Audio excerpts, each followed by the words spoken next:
I never see Scott Grimes in the United States. Never, never, never. He's a very busy guy with his music and his acting, and we just never cross paths except for the annual barbecue. But I'm in England last year in spring, and I sent out an email to the English guys, just to be my overall group of Band of Brothers guys, and said, look, I'm in England. Anybody want to get a beer? Let me know.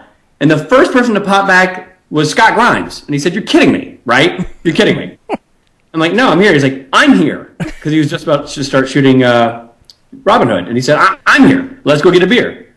And I said, that's fantastic. Let's do it. So we got Tim Matthews, who plays Pinkala, and Scott Grimes and I, so Pinkala, Malarkey, and Muck spent all their time together in the war. Pinkala and Muck died together. And the three of us spent so much time together making the series, but this is the first time we'd all three been back together to have a beer or in anything since the shoot. And so it was really great. We reunited and had a great time. And the irony was, I was there for a Supernatural convention, but I had what can best be described as a Civil War reenactor-sized beard. I had a giant beard for no reason at all, just because why not? And I show up to meet Scott for a beer, and he's trying to look like a rugged Welshman, part of the, gaggle of men. And my beard literally looked at his beard and said, oh, that's cute. My beard kicked his beard's ass, and he said, why do you look like that? Nobody's paying you to do this? I'm like, nope, this is just me, man. Oh, that's awesome. Civil War reenactor beard. That's huge. Just like hermit beard. It was very big. It was big, and in many circles, not necessarily considered all that attractive. But that really wasn't what I was going for. And what I realized, I didn't know why I grew the beard. And then when I saw Scott and I saw my beard dust his beard, I realized that's why I had grown it. Yeah, I didn't realize what the point was until suddenly I needed a bigger beard, and it was there. It was ready. Right. It was a clear-cut case of ESP. It was bizarre. All right, so here's a question from Silver. Was Skip as funny in real life as you portrayed him in the series? Because Skip, died in Battle of the Bulge, I had to base my portrayal of him on stories and anecdotes from family and friends. And Skip was obviously a very, very well-liked guy. That's the reports from everybody who ever knew him. And he was a vibrant, lively, fun guy to be around.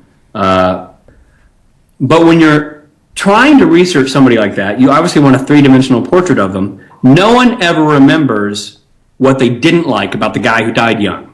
Nobody ever says, well, he had bad breath. That's not part of their description of the guy, because that's not what sticks in the brain.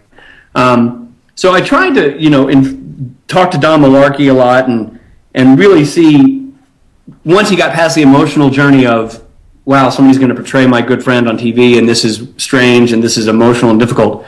I tried to get at what might have made Skip, human, as it were. And I think part of, this is not a flaw by any stretch of imagination. I don't think those characteristics necessarily mean I was looking for flaws in the man. I was just looking for things to round him out. Because although he was a wonderful guy, he was also a guy. And one of the things that kept coming back to me is that he was, he had a great sense of humor. He's a quick wit, which leads to it some, sarcasm, I think. I sort of tried to infuse some of that into there. I wasn't playing Richard Speight in a World War II outfit, but there's always parts of you that come out in the character.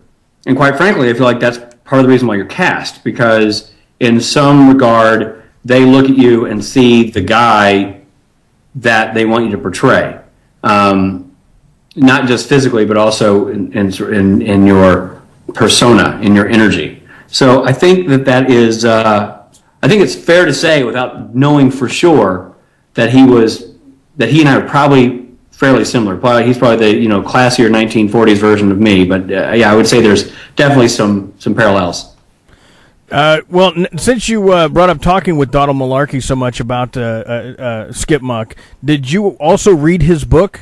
I have read parts of it. I read Babe and Bill's book, and I just got Don Malarkey's book, and have started it. I've got a stack because I've got Buck Compton's book is on the list and Dick Winter's book. So and I read George Lez's, George Lez Jr., George Lez's son, is married to a woman who is a veteran of the war, not World War II, of Afghanistan and Iraq.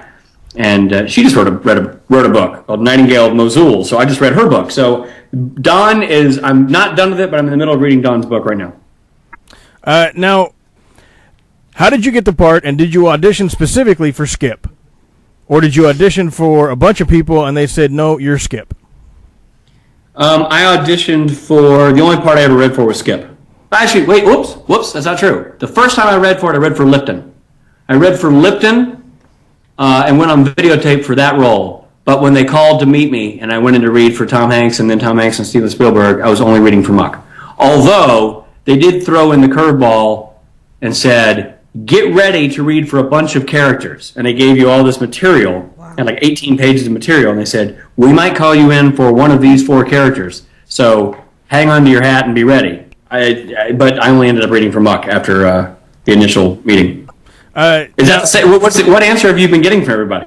They all read for Muck? No, they all read for different parts and were given many opportunities to read from that big box of stuff you just mentioned. In fact, last week, Matthew Leach had said he was reading for one at one time, and then they're like, okay, but we're going to give you, and they just kind of gave it to him last minute. He said, okay, give me an hour. And, like, he kind of, like, stepped away. Like, he, like, went across the street somewhere and, like, kind of, like... changed characters. Like, dived into it and came back, and that's when he got his part. Right. Yeah, it was, for me, they made this big announcement that we were going to be reading for multiple... This is a giant audition at the end when we're all reading for Spielberg and Hanks.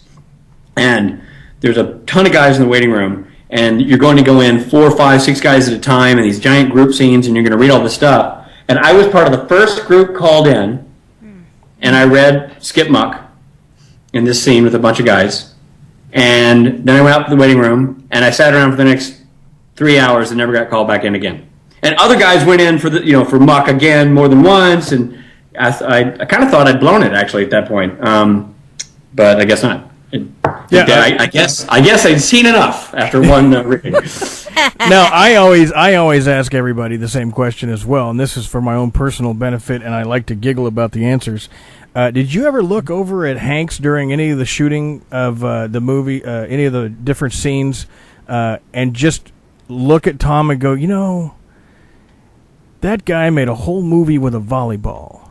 Well, he was making that movie when we auditioned. So when I went to audition for Tom Hanks, he was on break from Castaway to grow the beard. So this dude had the Forrest Gump running across the country beard. Like, he had the giant, huge beard. You're not reading with your friendly neighborhood Tom Hanks. The movie hadn't come out yet, so nobody had seen images of him like this. You're reading with Tom and this giant beard that was on its way to be, he wasn't even done yet. So it was definitely a different kind of meeting with Tom Hanks, and the movie with the volleyball hadn't come out yet. So when we were shooting the movie, I never really thought about Castaway so much. I mean, Tom's a guy that is been an icon my entire life, so it's impossible to read for Tom Hanks or to be in a scene that's being directed by Tom Hanks and not feel like Santa Claus and the Easter Bunny are going to hop across the screen any second, because it's just surreal. It's just, you're like, I can't, this is overwhelming to have this guy and me in the same universe. This is crazy. And he puts his passions behind interesting projects. Mm-hmm. I mean, it's one thing to be as successful as he is, but then to take that power and give us From the Earth to the Moon, Band of Brothers, The Pacific, it's pretty awesome, because he puts his